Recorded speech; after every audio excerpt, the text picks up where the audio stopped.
gonna warn you, I'm about to give you some tough love. I've come to the realization that I wouldn't be a good coach if I didn't do this sometimes. So this is for your benefit, all right? And don't worry, I still love you. We're still good. So 2 assignments I've given you so far. The first one is for you to identify what are the 5 things that have hindered you from reaching your health and fitness goals over the years. Things that you've noticed, patterns that you've noticed. I want you to identify that. The second assignment I gave you was that I wanted you to talk about your goals. What is it that you expect, or the thing that you want to achieve at the end of these 21 days, the end of this journey, and then also wanting you to talk about why it's important for you to reach that. How are you going to feel? What's going to be different for you when you reach these goals? And I think 2 of you did it yesterday. Now, I want to show you the importance of why I'm asking you to do these things. So I know sometimes you're like, oh my gosh, people have asked me these questions before. You think that it's trivial, you don't really put the effort into answering these questions.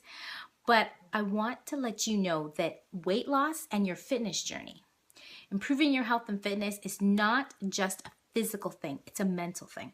It's actually primarily a mental thing. That's why you have not been able to succeed, because you haven't taken the mental part seriously. You just think that, if you do the physical part, then that's good enough. But then you come to the point where you realize that you don't always do the physical part, and that's why you don't get the results. Why are you not always doing the physical part? Because you haven't dealt with the mental part first. Now, let me share a little bit about my story to help you get this process going. So, in terms of things that used to hinder me from getting my results, it was the excuses in terms of I don't have any time, I have to take care of my kids, I have to make dinner, I'm busy from work. So those things always became a priority. I was always putting other people before myself and making them a priority. So I was never getting to what I needed to do in order to take care of myself. So then I had to think about what I wanted. I wanted to lose the weight. Why did I want to lose the weight? I wanted to lose the weight because I found that I was becoming self-centered. Yes, I'm putting everyone first, but actually what it ended up doing was making me more self-centered and making me more miserable. I didn't want to go out anymore. I didn't feel like socializing with people anymore. I wasn't as receptive in terms of ministering to people, because the whole time I'm thinking about, how do I look? What am I wearing? When I need to go out, my clothes, I didn't feel right in my clothes. I couldn't fit into my clothes. So the whole time I'm self-conscious about what's going on.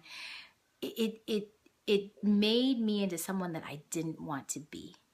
So whenever I came to the point where I thought, okay, you know what? I can't do this workout right now, or the times when I wanted to quit, the times when I felt like I was tired, what I thought about was, you know what, Duan?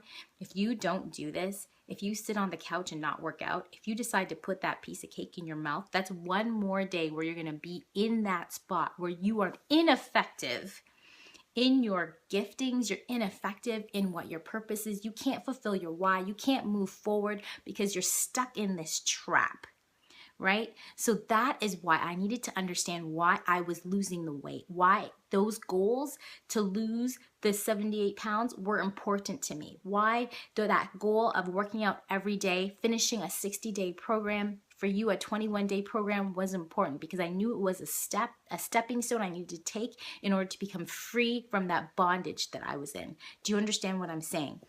So that is why I'm asking you, how are you going to feel now once you reach that goal? Because now when you tangibly understand what it's going to mean to you to overcome that goal, you can use that as fuel for you to stick to the plan that you had in place.